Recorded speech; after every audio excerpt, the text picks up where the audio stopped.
आज हम library science के एक महत्वपूर्ण टॉपिक के बारे में जानने वाले हैं, जहां से एक सवाल हमेशा परीक्षा में पूछा जाता है। आज का टॉपिक है डॉक्टर सर्वपल्ली राधाकृष्णन आयोग, जिसे हम विश्वविद्यालय शिक्षा आयोग भी कहते हैं। दोस्तों, इसका गठन 4 नवंबर 1948 में हुआ था। इसकी अध्यक्षता डॉक्टर सर्वपल्ली राधाकृष्णन की थी, जो भारत के प्रथम उपराष्ट्रपति और द्वितीय राष्ट्रपति थे। और भारतीय विश्वविद्यालय शिक्षा की जांच करना और सुधार के लिए सुझाव देना, ये जो है कर्तव्य है राधाकृष्णन आयोग का। और इसकी जो रिपोर्ट है, वो रिपोर्ट 1949 में प्रस्तुत की गई थी।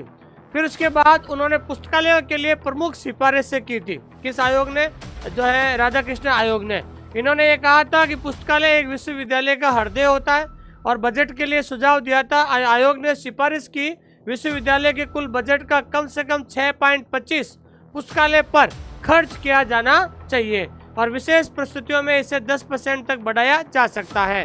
और पुस्तकालय स्टाफ के बारे में भी कहा है कि आयोग ने कहा है कि पुस्तकालय के कर्मचारियों को केवल क्लर्क नहीं समझा जाना चाहिए। दोस्तों, फिर उसके बाद इन्होंने ओपन एक्सेस सिस्टम यानी ओपन एक्सेस सिस्टम के बारे में क्या कहा था? आयोग ने कहा कि बंद अलमारी यानी क्लोज्ड शेल्फ प्रणाली का विरोध किया। उन्होंने ओपन एक्सेस सिस्टम की वकालत की, ताकि छात्र स्वयं अलमारी तक पहुंचकर पुस्तकें चुन सकें।